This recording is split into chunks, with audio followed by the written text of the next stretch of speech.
Irvin Student here, Global Brief Magazine and the Institute for 21st Century Questions. Of course, we've been talking about different crises of system coming out of the pandemic. There are 7 or 8 of them. We've talked about education in earnest. We've talked about institutions. I've talked enough about international affairs and foreign policy, much of which is in the news and apropos today. I'd like to talk about the economic crisis in the country, specifically the crisis of Canadian business. What happened? Why is our business sector so weak and the prospects so poor? It was the case before the pandemic. There's a new report out by the Competition Bureau that the intensity of the Canadian competitive space was diminishing over time, over the 20 years prior to the pandemic. Very well. That's before the pandemic. There was a problem with productivity. There were very few Canadian companies that figured in the top 50 or 100 most innovative countries in the world. Look at the Boston Consulting Group roster annually leading up to the pandemic. But again, colleagues, that's before the pandemic. Let us not say, oh, it's always been weak, it's always been such. The Canadian business sector has always been secondary or tertiary in world rankings. The problem is more central, and we escape it to our detriment. What did we do during the pandemic to Canadian businesses? Answer, we shut them down for prolonged periods. I'm here in the biggest city in the country, in Toronto, at the corner of Keele and Finch, one of the busy business sectors, human activity, university sector, lots of service industry here. The biggest city in the country, one of the biggest markets in North America, and before the pandemic, one of the most vital business centers in the world. What did we do? Let's take a look at this sign. This sign used to be full. It was full and people were going after spots.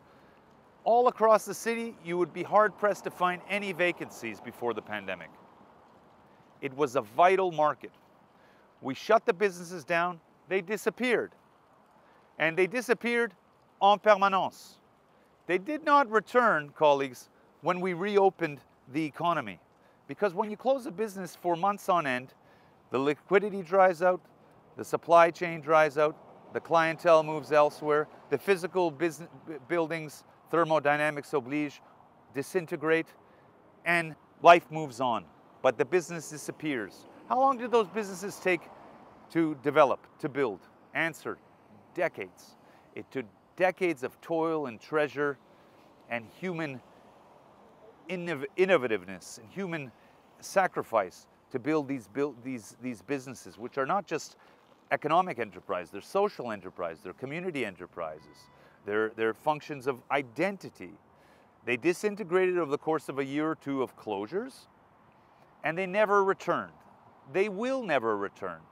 The employers have moved on, the employees have moved on, liquidity has dried out.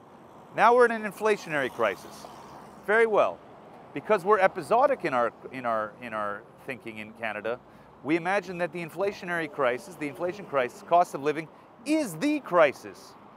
But I ask you this, once we bring inflation down, if the Bank of Canada lifts inflation, mortgage rates and interest rates sufficiently high, we will have crushed inflation. We brought it down very well. On the strength of what? On the back of what economy? The businesses have disappeared. So we'll have stable price levels on the back of an unproductive economy. We're not producing anything. Don't believe me? Let's walk a few steps over. Here's the nature of productive activity in Toronto today. My favorite metaphor for the state of the city, my orange pylon. Who has not seen one of these? And look at the state of this pylon. Let's turn the camera over a little bit to see the pylons lining the street and limbing the construction site. The construction site has now become a permanent settlement, interfering with productive activity without any construction being done. So the private sector, the innovative class, has been completely disintegrated through catastrophic mistakes of public policy, never again to return. The public sector, on which these construction projects rely, is non-vital, but it has liquidity. The government has the liquidity, the private sector has disintegrated. Social norms and work ethic norms, work from home, standards, discipline, regularity, again, standards of construction have all disintegrated. This would have never been the case pre-pandemic, that you have pylons limbing the construction sites of the city, which are manifold, everyone will know, without any correction. No one in charge, no activity happening, everything disrupting. So the question is, what's to be done to work from this catastrophic moment of Canadian business collapse? So we disintegrated the business sector in Canada. The public sector has liquidity, but is non-vital. Many of these construction projects you see across Toronto and indeed across the country, with pylons sitting capriciously blocking the road and settlements not moving in terms of their development. These are things that would have been settled within a day or two in advanced countries that have their act together. A road would be paved, a sewer fixed, a sidewalk repaired overnight without interruption to the productive activity. We've got it all backwards now. The only way to get ahead is through two moves. And of course, it's not as simple as that. It's not a tax cut. It's not money just to the public. It is, first of all, acknowledging in public policy that a mistake was made and that Canada will never again shut its businesses, because otherwise no one will ever invest money here. Why would you invest in a country, and particularly in a major city of that country, that threatens constantly, and by the way, to this day, to shut its businesses and therefore disintegrate years of capital growth and human effort and work and sacrifice? You wouldn't. You would go elsewhere to smarter jurisdictions. So the public health and the formal policy and political communities must make that undertaking, and they must set it in stone. We will not close businesses capriciously, ever. And the second point, we must provide huge liquidity to major enterprises across the country at scale.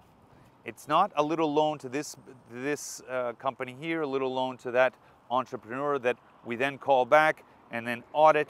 These are defensive moves. We must be extremely offensive. And the only thing that can offer the degree of scale that I'm talking about to begin to lift the condition of the businesses is large-scale government investment, offensive investment, at scale across major regions of the country. I've argued that the north and the west of the country, given the opening of the Arctic, the rise of Asia, are the new center of the activity, not us here in Toronto, unfortunately, and that the government must be the first mover.